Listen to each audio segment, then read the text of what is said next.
ஒரே ஒரு பைபிள்ல இருந்து ஒரே ஒரு காரியத்தை மட்டும் நான் வாசித்து விட்டு, நான் என்னை குறித்த ஒரு சாட்சியை நான் சொல்லிட்டு நான் முடிச்சுக்கிறேன். மத்தேயு 8வது அதிகாரம் 1, 2, 3 ஆகிய வசனங்களை நான் வாசிக்கிறேன். கவனிங்க.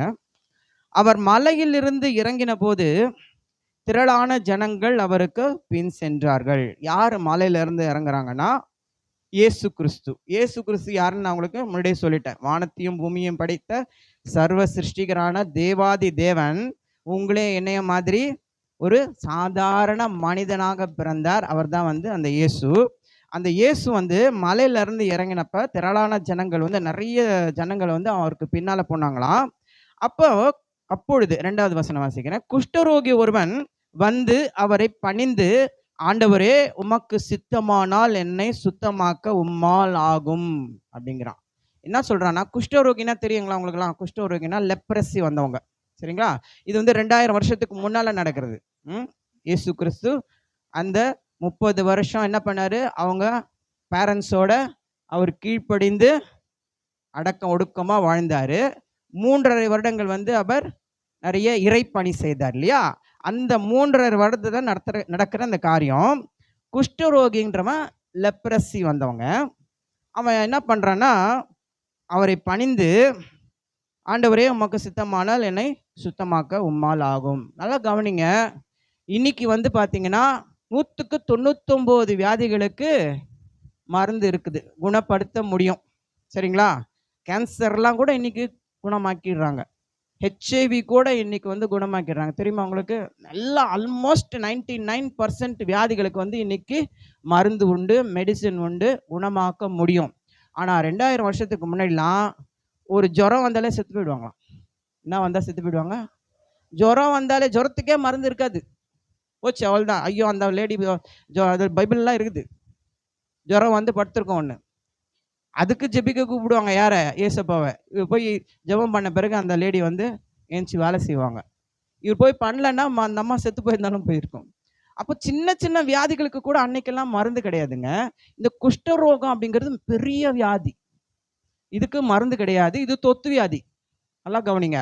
ஒருத்தனுக்கு குஷ்டரோகம் வந்துடுச்சுன்னா, ஒருத்தனுக்கு லெப்ரசி வந்துடுச்சுன்னா, அவனை ஊரை விட்டு தள்ளி விடிச்சிருவாங்களாம். நீ ஊருக்குள்ளே வராத, உன்னால எங்களுக்கும் என்ன வரும்?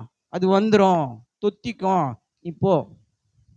அப்போ ஒருத்தனுக்கு குஷ்டரோகம் வந்துடுச்சுன்னா, அவன் எல்லாரோடையும் சேர்ந்து வாழ முடியாது. எங்கேயோ ஒரு இடத்துல தனியாக வாழணும். அவனுக்கு சாப்பாடு கிடைக்குமா? அவன் தங்கறதுக்கு இடம் இருக்குமா? அவன் போட்டுக்கிறதுக்கு ட்ரெஸ் இருக்குமா? அவன் வீட்டார் போய் அவனை சந்திப்பாங்களாங்கிறது கூட பெரிய சந்தேகம். அதனால தான் அவன் என்ன சொல்கிறான், எப்படியோ பார்த்துட்டான், இயேசு வராருன்னு தெரிஞ்சிச்சு. அவன் ஊரை விட்டு ஒதுங்கி இருக்கிறவன் தான். கூட்டத்தோடலாம் அவனை சேர்க்கவே மாட்டாங்க, அடி பின்னி அடித்து தள்ளி விட்டுருவாங்க. ஆனால் இவன் பார்த்துட்டு, திரளான ஜனங்கள் அவருக்கு பின்னால் வராங்க. இவன் என்ன பண்ணுறான், எங்கேயோ பார்த்து, ஆண்டவரே, உமக்கு சித்தமானால் என்னை சுத்தமாக்க உம்மாலே கூடும். என்ன அர்த்தம்னா, நீங்கள் மனசு வச்சா, நீங்கள் விரும்புனா, என்ன சொல்கிறான், என்னை சுத்தமாக்கனா, என்னை குணப்படுத்த. மருந்து கிடையாது, ஒதுக்கி வைக்கப்பட்டவன், யாரும் சேர்த்துக்க மாட்டாங்க. என்ன கேட்குறான்னா, யாருமே எனக்கு இல்லை, நீங்களாவது எவ்வளவோ பண்ணுறீங்கன்னு கேள்விப்பட்டேன், வியாதிகளெல்லாம் நீங்கள் குணமாக்குறீங்களா? கண் தெரியாத குருடர்களுக்கு கண் பார்வை கிடைக்குது நீங்கள் கையை வச்சா, காது கேட்காதவங்க காது கேட்குது, வாய் பேச முடியாதவங்க வாய் பேசுகிறாங்க, நடக்க முடியாமல் முடவர்களாக இருக்கிறவங்க, இப்படி எல்லா வியாதிகளையும் சுகமாக்குறீங்க. அதெல்லாம் விட பெரிய வியாதி இது, சரிங்களா? இப்போ ஒருத்தவங்களுக்கு கண்ணு தெரிலனா கூடவே வச்சுப்பாங்க. கண்ணு தெரிலங்கிறதுக்காக, இல்லை காது கேட்கலங்கிறதுக்காக, இல்லை வாய் பேசலைங்கிறதுக்காக, இல்லை கால் நடக்க முடியலங்கிறதுக்காக ஒதுக்கிலாம் வைக்க மாட்டாங்க.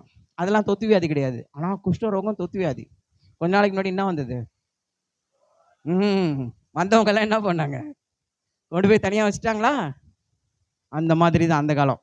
இப்போ உங்களுக்கு நீங்கள் விரும்பினா, உங்களுக்கு இஷ்டம் இருந்தா கெஞ்சிரான். அதெல்லாம் ரொம்ப கொடூரமான ஒரு சூழ்நிலை. அப்படி இருக்கிறதுக்கு செத்து போயிடலான்னு நினைப்பாங்க, சாபம் வராது. அது அவ்வளோ ஒரு மோசமான சூழ்நிலை. அவன் கேட்குறான், என்னை சுத்தமாக்க உம்மால் ஆகும் அப்படின்னா, என்னை குணப்படுத்த உங்களால் முடியும், ஆனால் நீங்கள் விரும்பினா நடக்கும் அப்படிங்கிறான். இப்போ நான் என்ன சொன்னேன், குஷ்டரோகம் வந்தால் ஊரை விட்டு தள்ளி வச்சிருவாங்க. ஏன் தள்ளி வைக்கிறாங்கன்னா தொத்திக்கும். எப்படி தொற்றும்னா அவங்கள தொட்டா தொற்றும். சரிங்களா? அதில் கொஞ்சம் தூரத்தில் இருந்து அவங்க மூச்சு காட்டு பற்றா கூட தொற்றும். சரிங்களா? இப்போ இவர் என்ன பண்றாரு? 3வது வசனம் வாசிக்கிறேன். இயேசு தமது கையை நீட்டி அவனை தொட்டு, எனக்கு சித்தம் உண்டு, சுத்தமாகு என்றார். உடனே குஷ்டரோகம் நீங்கி அவன் சுத்தமானான். இதுக்கு தான் அவன் இந்த அளவுக்கு கெஞ்சுறான். அவர் யாருமே நம்மளை தொட மாட்டாங்க, எல்லாரும் நம்மளை விரட்டி விட்டாங்க, எல்லாரும் நம்மளை ஒதுக்கி வச்சுட்டாங்க. இவர் தேவகுமாரன் சொல்றாங்க, பரலோகத்துல இருந்து இறங்கி வந்தவர். அவர் ஒரு ஆணுக்கும் பெண்ணுக்கும் பிறந்தவர் கிடையாது. இயேசு தாயார் தான் மரியாள். மரியாளுக்கு நியமிக்கப்பட்ட என்கேஜ்மெண்ட் சொல்லுவாங்க தெரியுங்களா, நிச்சயதார்த்தம். அந்த நிச்சயதார்த்தம் பண்ணப்பட்டவர் தான் யோசேப்பு. ஆனால் அந்த யோசேப்பும் அந்த மரியாளும் திருமணம் செய்வதற்கு முன்பு, ஒன்றாக பிறப்பதற்கு முன்பு பரிசுத்த ஆவியானவரால் ஒரு ஒரு வித்தியாசமான ஒரு அற்புதமான சக்தியால இந்த மரியாள் கர்ப்பமாகி இயேசு பிறந்தார். அப்போ தேவகுமாரன் இவர் நம்மளை தொடுவாராங்கிறது அவனுக்கு டவுட்டு, சந்தேகம். தொட்டா சரியாயிடும் அப்படிங்கிற நம்பிக்கையும் இருக்கு. அதான் உங்களுக்கு சித்தமானால் என்னை சுத்தமாக்குங்கிறாரு. அப்போ இவர் என்ன பண்றாரு? கையை நீட்டி அவனை தொட்டு.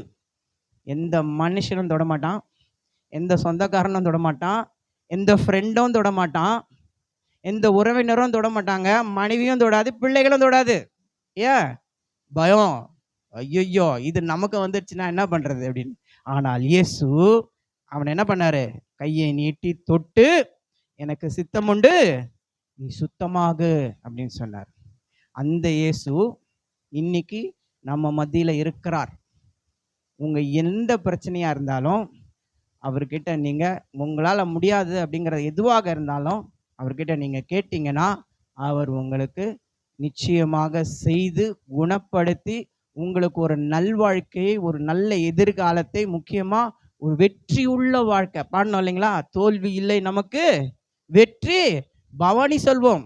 அந்த மாதிரி வெற்றி உள்ள ஒரு வாழ்க்கையை அவர் நமக்கு கொடுக்கிறவர். ஏன் வெற்றி உள்ள வாழ்க்கையை கொடுக்கிறார்னா, அவர் வெற்றி பெற்றவர். சிலுவையில அவர் இறந்து போய் 3ஆம் நாள் உயிரோடு எழுந்திருக்கலன்னா அவர் தோல்வி அடைஞ்சவர். அவர் 3வது நாள் எழுந்ததுனால வசனம் என்ன சொல்லுதுன்னா, அவர் வெற்றி சிறந்தார், அவர் வெற்றி பெற்றவர்.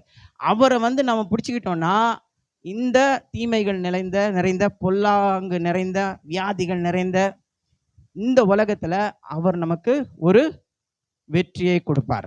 சரிங்களா?